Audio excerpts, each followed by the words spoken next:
Bismillahirrahmanirrahim. Assalamualaikum warahmatullahi wabarakatuh. Yang terhormat dosen pengampu mata kuliah Filsafat Umum, Bapak Dr. Handa Setiawan, MPDI. Perkenalkan, nama saya Nur Fadilah dengan NIM 20112604 dari kelompok 10 yang akan memaparkan materi yang berjudul Pemikiran, Teori, dan Aliran Renesansi dan Eksistensialisme. Baiklah, langsung saja di sini saya akan memaparkan materi saya. A. Renesansi. Renesansi berasal dari bahasa Perancis, berarti kelahiran kembali.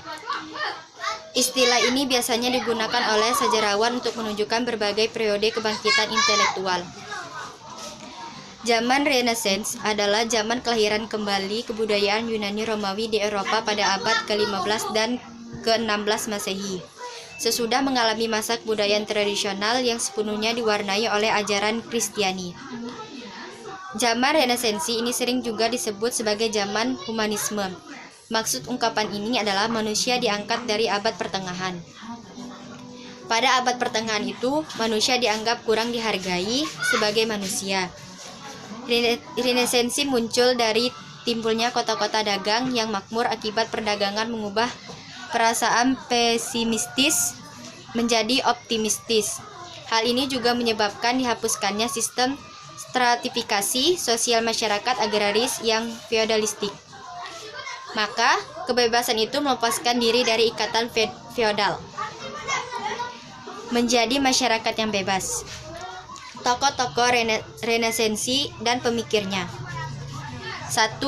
Nicolaus Copernicus pada tahun 1473 sampai 1543. Nicolaus Copernicus adalah seorang tokoh gereja ortodoks. Ia menemukan bahwa matahari berada di pusat jagat raya dan bumi memiliki dua macam gerak,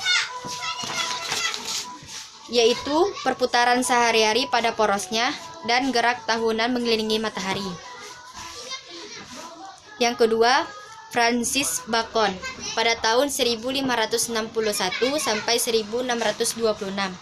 Francis Bacon adalah pemikir yang seolah-olah meloncat keluar dari zamannya dan melihat perintis filsafat ilmu.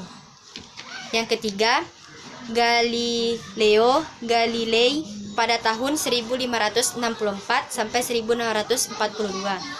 Galileo Galilei adalah salah seorang penemu terbesar di bidang ilmu pengetahuan. Yang keempat, Francisco Petrarca pada tahun 1304 sampai 1374. Yang kelima, Nicola Machiavelli pada tahun 1469 sampai 1527. B. Eksistensialisme.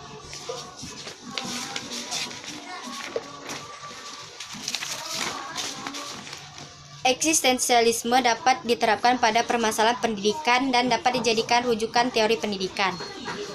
Kata eksistensi berarti muncul atau timbul, memiliki wujud eksternal, menyebabkan berdiri, yakni sesuatu yang eksis, sesuatu yang memiliki aktualitas atau wujud, keberadaan sesuatu yang menekankan pada apa sesuatu itu sesungguhnya menurut wataknya yang sejati, atau kesadaran bahwa ia ada dan bahwa ia adalah makhluk yang bertindak, memilih, menciptakan, dan mengekspresikan identitas diri dalam proses bertindak dan memilih secara bertanggung jawab.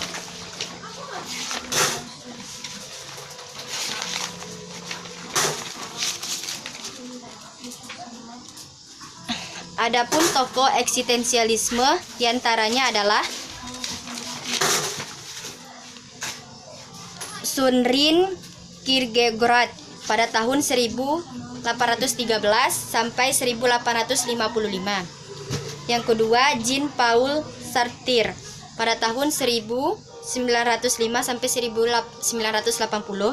Yang ketiga, Friedrich Nietzsche. Yang keempat, Karl Jaspers. Yang kelima, Martin Heidegger. Dan hanya itulah yang bisa saya sampaikan. Kurang dan lebih saya mohon maaf. Saya akhiri. Wassalamualaikum warahmatullahi wabarakatuh.